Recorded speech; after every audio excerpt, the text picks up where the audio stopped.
Rest in peace, Uganda People's Defense Forces soldiers that died in the airplane crash. Rest in peace. May your families be comforted.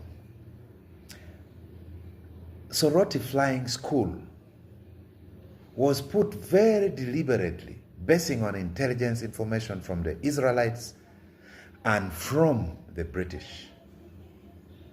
It was tested that of all the tribes in Uganda, the Tesos perform very well in high altitude. They perform very well in high altitude because their genetic composition of the Eustachian tube is different from all other tribes. That's why they put Soroti Flying School in Soroti. They wanted to tap the high altitude, excellent performance of the Tesos. But because of nepotism and other reasons, and paying 120 million to become a pilot, other tribes started joining the Soroti Flying School. We now know the composition. Now, the air disasters in Uganda is becoming too much. Since 2020, we have had over 12 UPDF aircraft accidents with 33 people dead. On the 26th September 2014, M17 crashed in DRC, killing 20 people. On the 12th August 2012, MI-17 and 3 MI-24s crashed in Kenya. You remember killing the Nyakairos. On March the 9th, 2009, an Elysian model plane, Elysian 76, crashed into Lake Victoria, leaving 2 dead. Now, yesterday, 6 Ugandans died in Somalia. Rest in peace. But I think we need to start questioning because we have pushed nepotism and tribalism too far.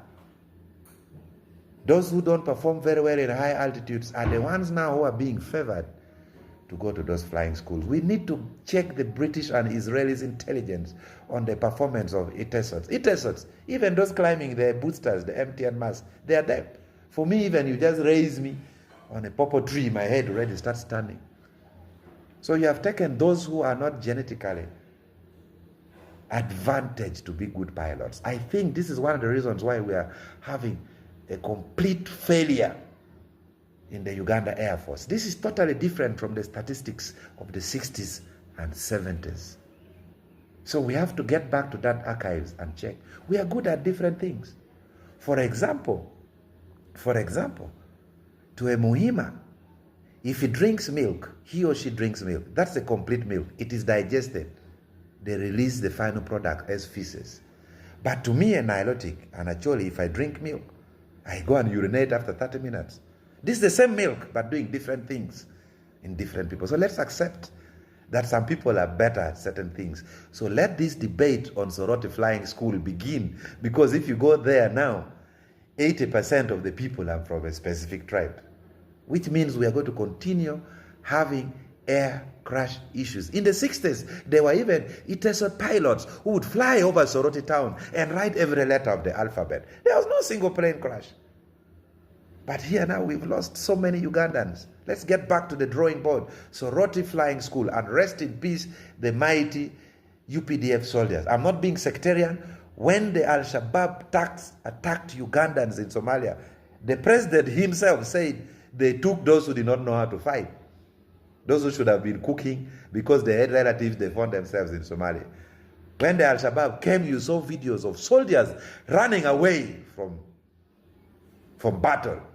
And yet if it is a bad battle-hardened Acholi like me, I can never run away from a fight if I have a gun. So we are good at different things. Tesos are better off at flying. Let the debate begin. This is political philosopher, Honorable Otto. Biaibo Teso.